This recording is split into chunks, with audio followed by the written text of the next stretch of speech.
Hello, friends. I'm sorry for the terrible lighting. I am currently away on a trip, but I wanted to still film a few things. I know I've been not online too much recently, but school's running out. I'll be able to upload a lot more. So today I wanted to share one of my favorite things in art therapy, which is books. I've only come across this rather recently. I took a bookmaking class my last semester on campus, and it was really exciting being able to you can either fold books or an origami style or sewing things together or gluing ththings together. The possibilities really are endless. One of my favorite things is the altered book. So narratives are something that we look at quite a bit, or especially if it's your line of practice that you prefer looking at narratives, because there's always a story that we tell ourselves. And so sometimes working with generational problems, you may find the same stories repeating, and you hadn't quite realized that. If you look at Turning Red, the childhood that our mom had, she didn't realize she was doing the same thing to her child. So realizing what the story was a way of being able to change it. Recently, I've been in a hospital, and we've been doing a wellness book. So seeing yourself as well. And changing the narrative to focus more so on that. Books are great because they're a little less intimidating than just staring at a blank canvas going, what do I do with it now? If you have a book like this one that I have, and you got a whole bunch of pages in it, you can do blackout poetry. You can do a whole book of blackout poetry if you want. I made some pretty cool ones out of this. If I find some, I will find a way of uploading it. I'll let you know. But I'm not doing too much of an emotional express. I'm sorry if you can hear the sirens. They're right outside. I'm gonna pause this. Again, sorry about that. Another good reason to use books, as I was saying, was that it's not a blank canvas, that you have something to go off of. So sometimes I'm inspired by something that was written here. In this case, she had a bad nightmare and she had bitten her arm to try and wake herself up or cope with it. And so, don't judge me. I have actual bite marks here on some of the corners. Like I ripped this part out and I have like the indents of a bite mark. So you can do that. This book itself is not meant to express yourselves. The wellness book that we work on, you can draw in it, draw what your social support kind of looks like, your support system, or draw what a happy day kind of is. This is much more on the cognitive level, on that top level of symbolism and cognitive. I like that I can use that as a way of start looking at some of the emotions that are in here, seeing how I can evoke that. So I do have my front page kind of like this. I use some watercolor pencil. So you don't have to keep the words. You can cover it up if you want. I know some people it's hard to do because you don't want to hurt a book. Some people I've seen actually carve out the pages and glue them together and put some sort of statue inside it. I'm recreating covers. I'm making new covers to put on it, which is super exciting. But there's so much that you can put in here, a lot of mixed media stuff. I'm trying to find a good page for you guys that can bring a scene to life or bring some of the emotions to life. Here's another page that I kind of ripped out. I know it seems random, but trust me, what I put in here does make sense. I have more of the croissants and breads and some bouquets, and I have a little drawing up in the corner. And I have other things that I tend to buy to put in. But here we go. This is kind of like a little idyllic life kind of country style. I have some of the animals and some of the laces and just some of the scenery. And so you can do that type of thing with an already made book and you can keep going. They're great because they're contained, so you can carry it with you. I saw an article before where they had a parent group at a hospital have the parents work on an altered book because they can just put it in their bag and take it with them to all the children's appointments. So while the child has a surgery or a scan or something, they can be here with all their stickers, and there's lots of things. I was introduced to these tape runners. Sorry if you already have these and know what they are. I'm not thinking that she is really behind the times. It's new to me. I have some of these translucent stickers that I can put in.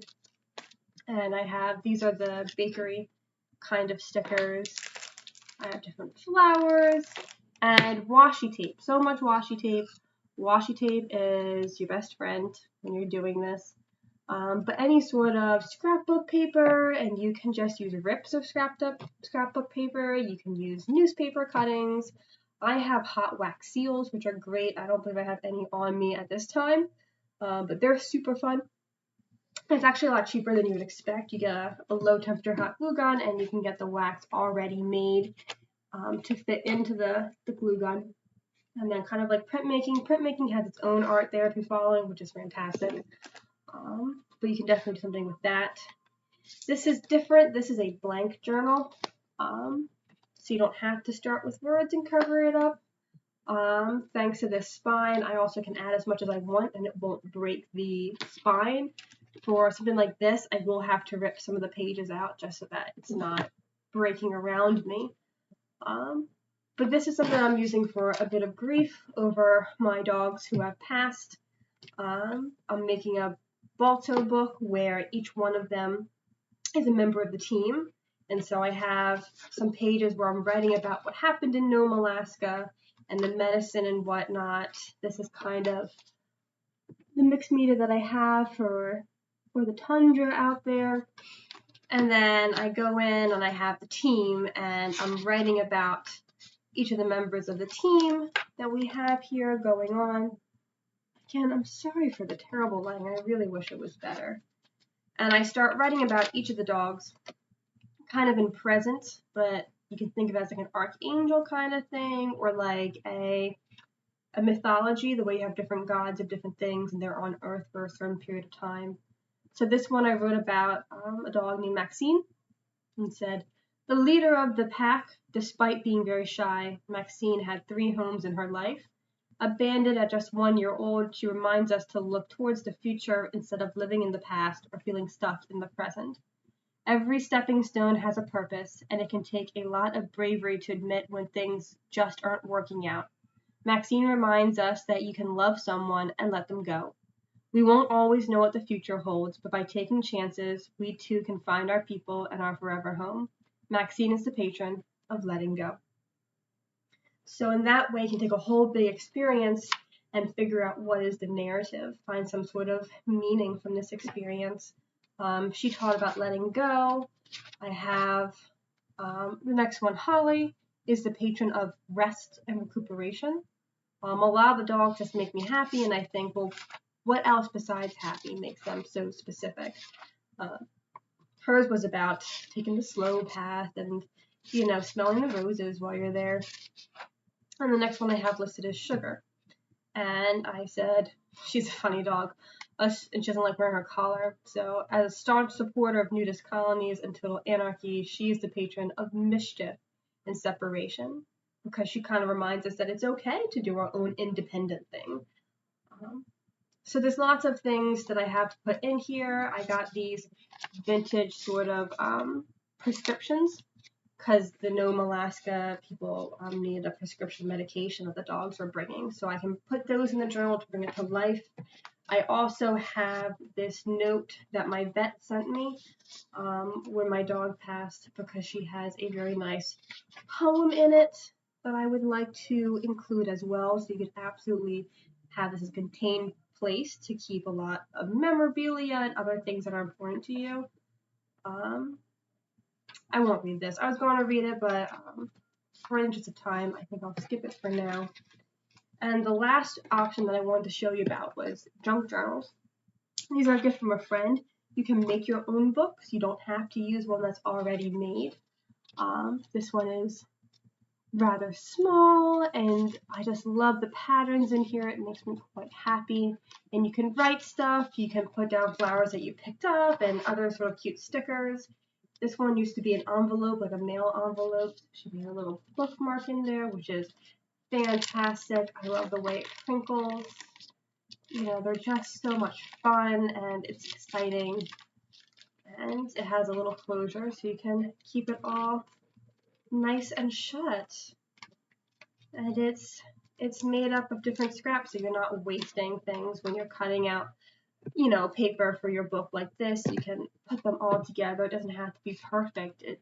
It just needs to be there, and everything has a little weathered look if that's what you're going for, because that is also rather fantastic.